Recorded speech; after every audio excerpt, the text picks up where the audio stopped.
Hi, I'm Dr. Jeff Glad, Chief Medical Officer of FullScript, the leading healthcare platform for providers to prescribe healthcare's best supplements, drive better patient outcomes, and scale practice growth with unparalleled efficiency. As a healthcare provider, I know that finding time to stay up to date on the latest trends and research in modern medicine can be a daunting task. That's why I'm excited to share a cutting-edge supplement course our team of medical experts worked on in collaboration with A4M and several industry experts, designed to help you navigate supplements and make more informed clinical decisions. Throughout the 16 hours of content, we'll give you the clinical context you'll need to confidently recommend supplements to your patients. The A4M Supplement Certification course is the perfect starting point or clinical update for optimizing your supplement treatment plans to ensure the best possible outcomes for your patients. Go to www.a4m.com/supplement-certification-course.html and use the promo code podcast20 at checkout to get a 20% discount. Enroll today and elevate your whole person care.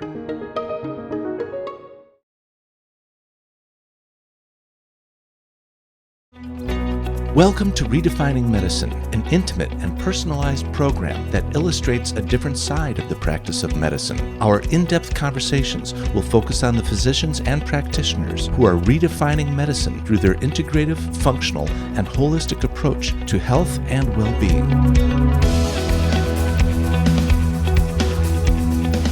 Our host for Redefining Medicine is Dr. Erica Schwartz. For more than 20 years, Dr. Erica has been at the forefront of advanced patient care, taking the best from conventional and integrative medicine and applying them to prevent disease.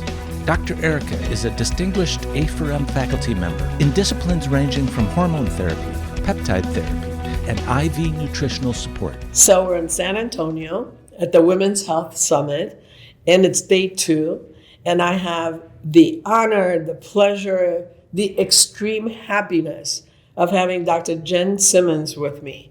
And the reason I'm so happy is because Dr. Simmons is not just a beautiful doctor and a beautiful woman.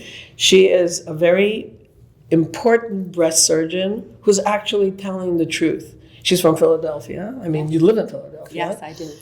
And she's actually telling the truth about breast cancer, hormone therapy, and how the forgotten woman that has the diagnosis is taken care of and what we can do about it. So, Dr. Simmons, I can't thank you enough for being here. I'm delighted to be here. This is such an important topic. It is. Because, as we spoke about today, we have 4 million women in the U.S. living with a breast cancer diagnosis. Yep. And for many of those women, we say they're living with a breast cancer diagnosis, but it's not living. Right. It's not life. Right. And so many of them have that diagnosis unnecessarily. Yes. And we've become a system that looks a little too hard for diseases, for the purposes of treating them. And if treatment were benign, it would be one thing. But our treatments are not benign. And they forever change women. And they change the quality and the duration of their life. And for many women, this is a life not worth living. I mean, it's so hard to feel grateful when you can't think, you're word searching, you're anxious, you're depressed, you're scared. So many of these, they're so scared that it's coming back, right? Their joints ache, their bones ache, they've gained weight, they feel ugly, they feel deformed, they are deformed, right?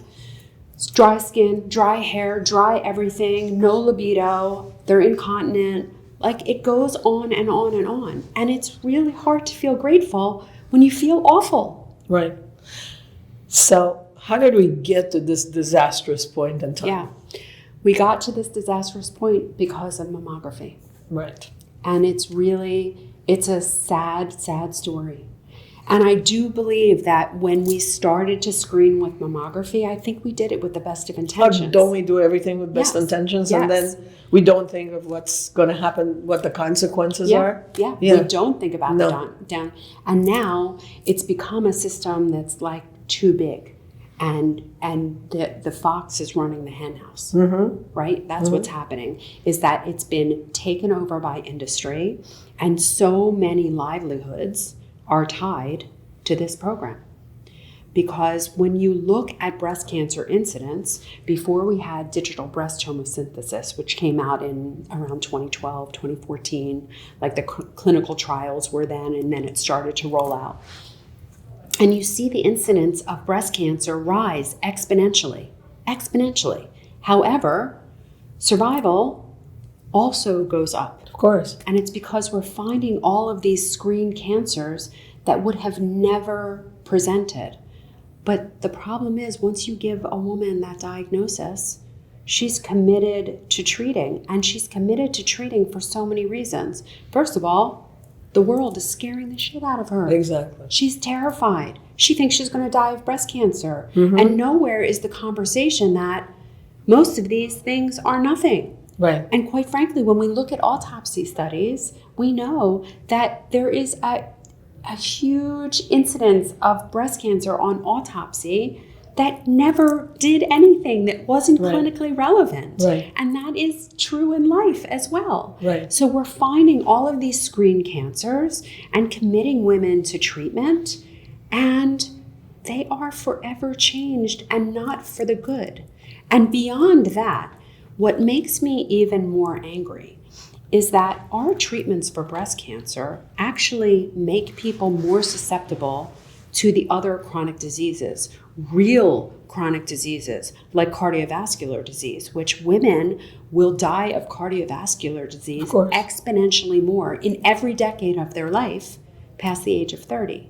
Right. And yet, we are taking women who would have never had a problem with breast cancer. Breast cancer would have never been a life-threatening disease for them.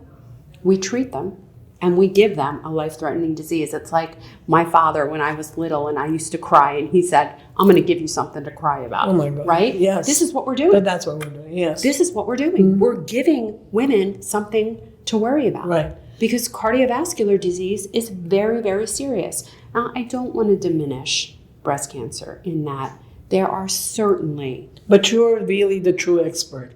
So coming from you, we need to hear it. We need to listen to it. Because you're right. Yeah. And it's disturbing that when we look at breast cancer incidence and it goes up and up and up, but the same number of women are dying of breast cancer every year. It's that core group of women with advanced and aggressive disease. And we do know how to identify it.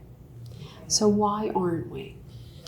Why? Tell us how to identify them. Yeah. And tell us how to start removing those who don't need to be bunched in with everybody else. Tell us. I mean, I know this seems like a scary prospect, but I don't think that we should be using mammogram to screen. I'm with you 100%. So it's not scary, actually. It's freeing as far as I'm concerned. I agree with you, but you know, sometimes when you hear things enough time, it's impossible to unhear it.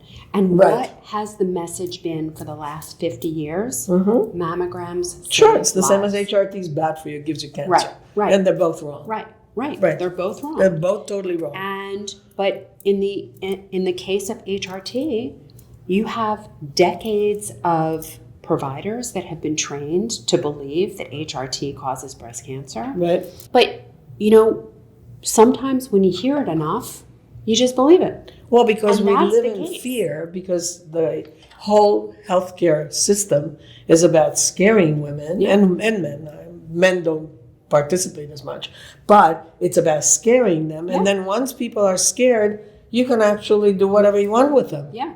And I think it's how do you stop people from being scared? Yeah. Well, you know, this is an amazing book. It was written in, I think, 2014 called Overdiagnosed. And, you know, the men are not spared by this either, in that that whole PSA thing with the, you know, and then you have an elevated PSA and someone's going to do 6 and 8 and 10 and 14 biopsies And I wonder what on that'll your do prostate. in the end. Right. Well, so... Let's go back to breast cancer. Yeah, absolutely. But, you know, the fact is that We are victims of a huge medical machine. Yes. And that there are entire, there are livelihoods that are reliant on how many mammograms you do and how many biopsies you do and how many cancers you diagnose and how many cancers you treat. And look, the hospitals, how do the hospitals make money? They make money through their cancer programs and through their surgery. Right. So overcoming this beast of a system is not easy. But there are ways, and it is For sure. the education, Yes. what you're doing, what I'm doing, which Yes. is educating, Yes, and then empowering women to say no, absolutely. to not be afraid, Absolutely. to listen to. But they need to have confidence in that decision to Exactly. say no. They Right. need to understand Yeah. that there is no benefit to No. their screening Right. with mammogram. No Right. benefit. And in fact, when we think about what mammogram is, it's an X-ray. Right. I mean, yes, we gave it a lovely name, mammogram, picture of the breast. Right. But it is what it is. It's Hurtful. an X-ray. It's Hurtful. a breast, yes. It's a traumatic breast X-ray that That's right. happens when you are physically compressing the breast, so you're causing tissue trauma, and then you're X-raying.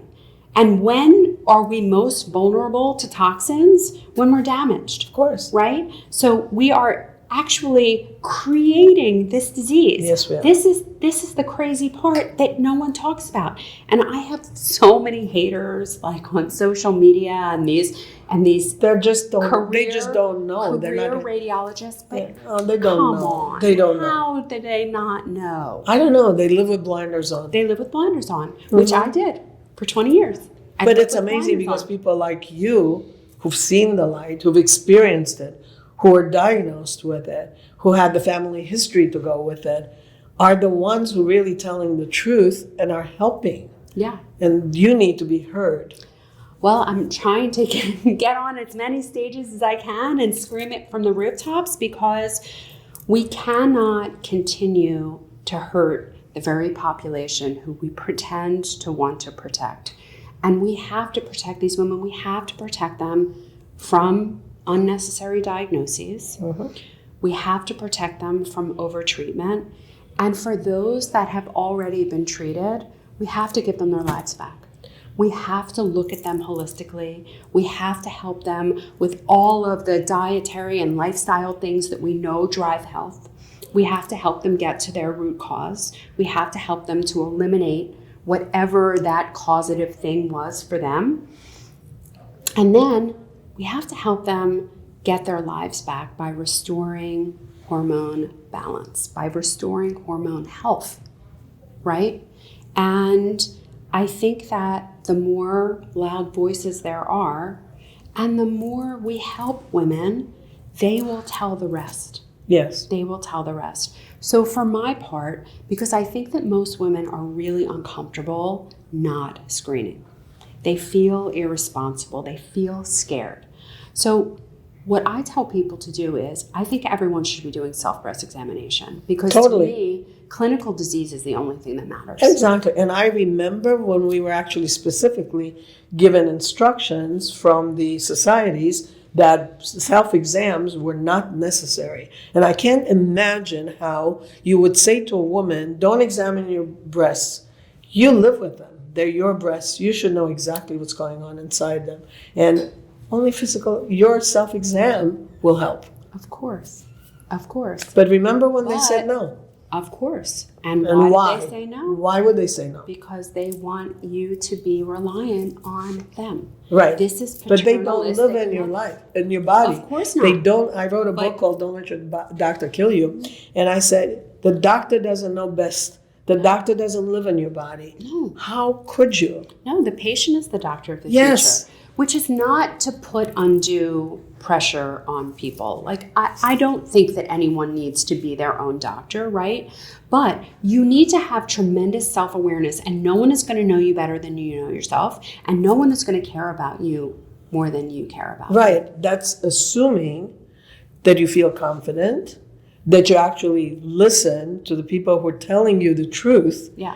and you make the decision that it's your decision. Yeah.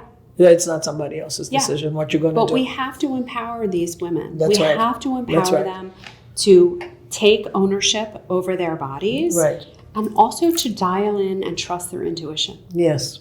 Right? This is what becomes so important, because if you don't trust yourself, if you don't trust, like, this is what I'm truly feeling, and you can't express that to the world, then you're not going to get there. No. Right? So we need to empower these women to trust themselves, to trust their intuition, to know their bodies, because if you know your body, you know when something is off. Of course. Right? Of course. And so I completely believe in self-examination. I think it's very, very important.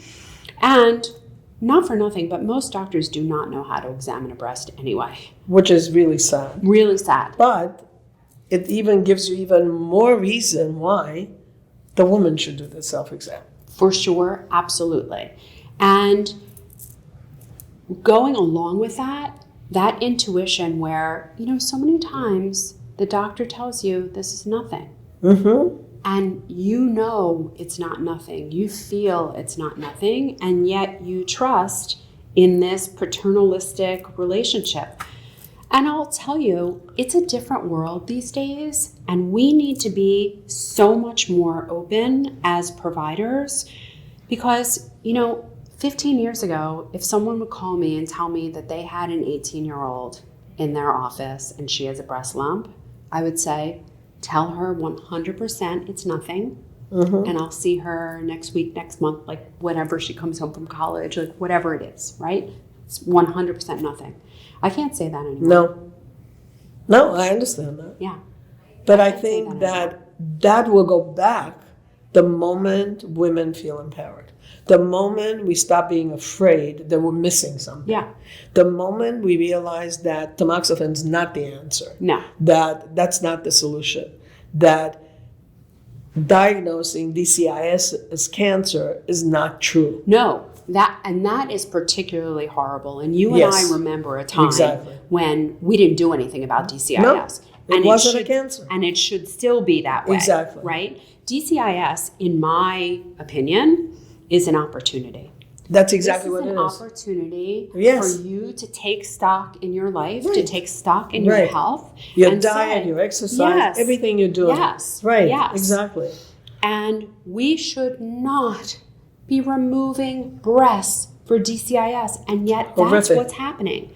And I don't think that you can ever prepare a woman for mastectomy. No. Those scars run so deep. Yes. Even when I was treating invasive cancer, I would say to women,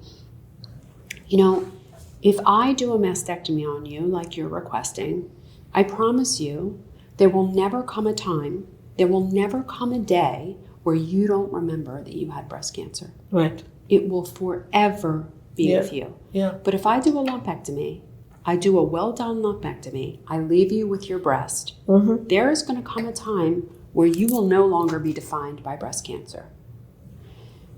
That conversation is not happening. It's not happening. And women are so scared, and doctors are feeding into that fear. Of course. And it's too long and hard a conversation for them to have, to sit with that woman and to make her feel comfortable and to make her understand that there is no survival advantage to doing mastectomy. And certainly, if you have DCIS is 100% curable. Of course, right? and it's not cancer. No one dies of DCIS. No. However, if you treat that woman for DCIS, you can bring on something. Yes. Exactly. That's exactly right. Right. So treated DCIS does not have 100% survival. No. It's horrible. It's horrible. Horrible. And, you talked about what happens after the diagnosis and after the treatment, how women then become in nowhere's land because they're going to live for the rest of their lives scared, waiting for the other shoe to drop, and nobody talks about it. Mm-mm. No. It's awful. And beyond the fear, and the fear is not insignificant, right? The fear is the major. Yeah. So they really, they're never the same again. I mean, no, even if you survive your breast cancer, part of you dies. Right. Part of you dies. The part that trusted your health, for so many women, their relationships Yeah. suffer because they're no longer physically interested. They don't feel well. No. And so when all of that, it's so disruptive for everything. It's not just a surgery. It's not just medical treatment. It's not just radiation. This is the rest of your life Right. that is so different than it was before, and not different in a good way. No. For most women. Now, for some women, they can take that time and see it as opportunity. Explain, please. But those are not the women that are walking that conventional path. Right. For the woman that realizes that there is a message here, that their body is trying to tell them something. Either they're on the wrong path or they're in a toxic environment, and that can be a physical toxic environment. It can be an emotional toxic environment. It can be a spiritual toxic environment. But for the women that can see their diagnosis as opportunity, there's something really great waiting on the other side.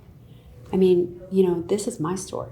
Yeah. This is my story where I thought that I was absolutely, positively living my purpose and on the right path. And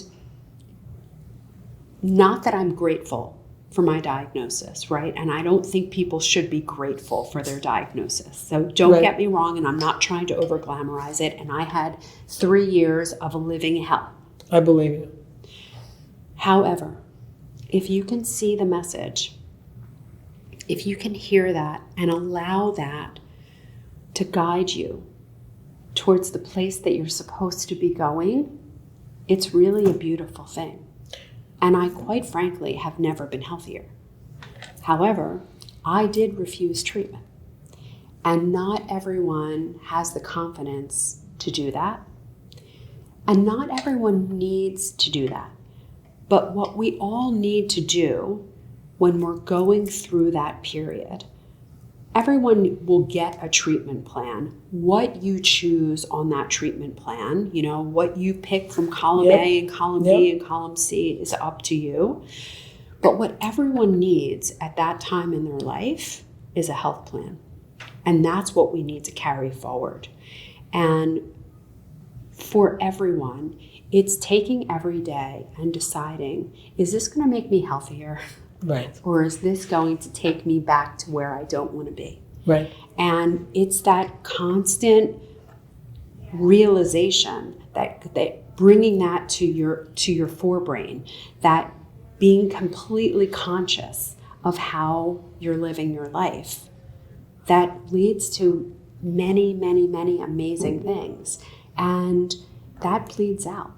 I mean, it really does. Yep. So when you get healthier and you live your purpose, that ripple effect is enormous. So I am very well aware of how real breast cancer is for a percentage of women, right? And there is definitely a percentage of women that needs treatment, that needs everything.